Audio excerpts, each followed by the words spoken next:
He really couldn't think of a better way to get rid of the sins on this one little speck of dust than to have himself tortured. He's the one who's doing the forgiving after all. In your world, where is justice? Okay, suppose there is no hope, suppose there is no justice, suppose there's nothing but misery and darkness and bleakness, suppose there is nothing that we would wish for, nothing that we would hope for. For the second part of our reaction, we will ask ourselves two questions. Are human beings mere scientific objects or animals? And what's the problem with that?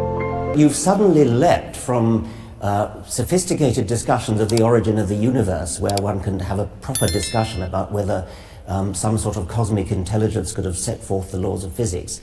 And you suddenly jump to a man who lived 2,000 years ago, was born of a virgin, rose again from the dead.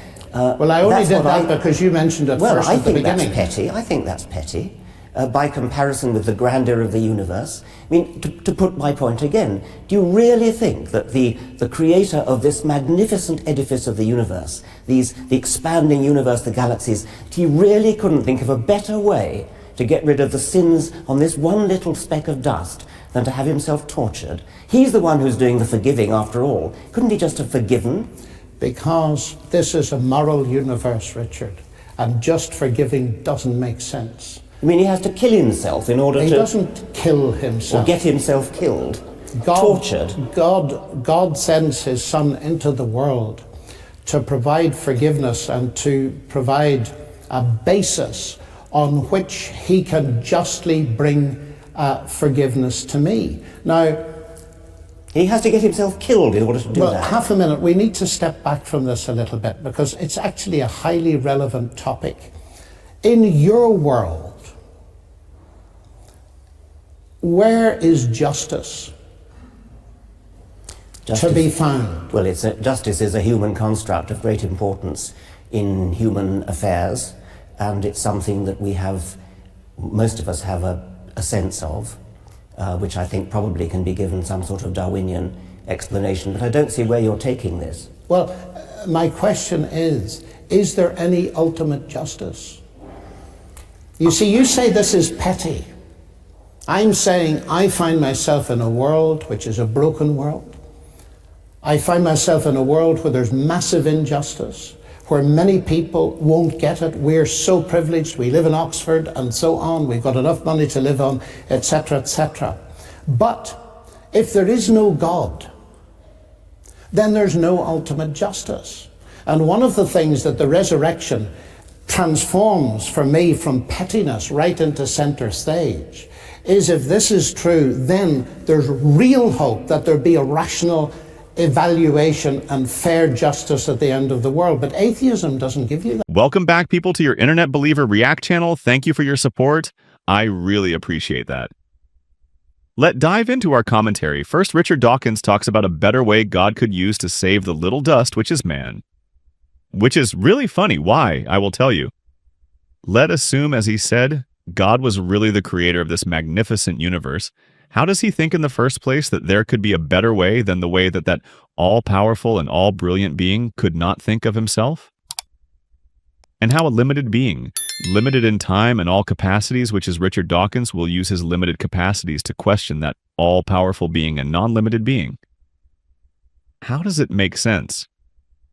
Yeah, it doesn't make any sense. The reason why Richard Dawkins thinks that there could be a better way, or that he can come up with a better way than the one God chooses, it's because Richard Dawkins sees himself equal to God in some sense. I am not saying that he said it that, but him thinking there could be a better way that the all-powerful being maybe didn't think about, but Richard Dawkins thinks there could be that better way, is a proof of what he thinks what God is. He thinks of God as a fellow human beings, but just with a different title. Secondly, talking about human justice, it is important to know that atheism cannot account for human justice. It lacks grounding for that. In fact, secular humanism denies that human beings have intrinsic value. Let's look at this deeper issue with me.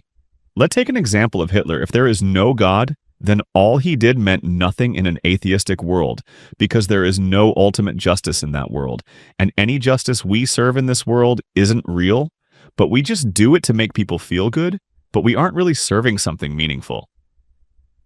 Punishing Hitler or not, doesn't really make a difference in that worldview.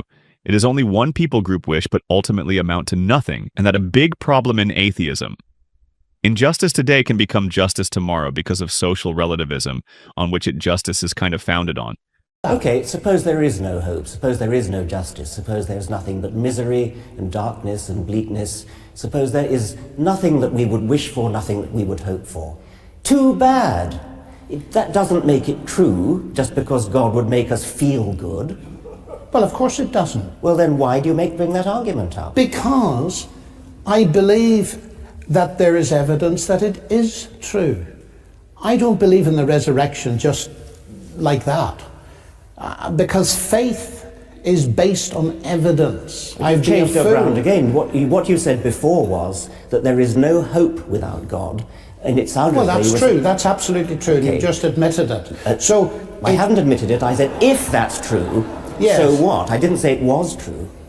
But anyway, but therefore the question to be decided then is there a God, and has he revealed himself? And that's where again I think this pettiness needs to be pushed aside, because I can't get to know you as a person. You're not just a scientific object. I could look at you through a telescope or a magnifying glass. I could even dissect you and so on and so forth. But because you are a person, I cannot get to know you unless you're prepared to reveal yourself to me. So the fact that the claim of Christ to be the truth, to be God incarnate, that makes perfect sense to me, because if there is a God who invented this wonderful, marvelous universe with all its science and all the rest, then he has taken the initiative in getting to know us and revealing himself to us. And he's revealed himself to us at the level we can understand. We're persons, he's a person. That at least makes sense. So one of the very important questions to ask is that really true? Or is this simply myth and fantasy? For the second part of our reaction, we will ask ourselves two questions.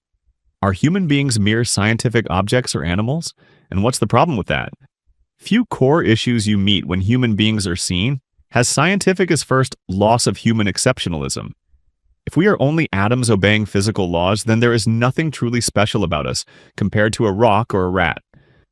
Human rights, love, beauty, hope, and morality become chemical side effects, no more meaningful than the fizz of soda. Secondly, ethics and morality become optional. If humans are only scientific objects, morality becomes an illusion, just a trick played by brain chemistry for survival. Nothing would be objectively good or evil anymore, only advantageous or disadvantageous from an evolutionary standpoint.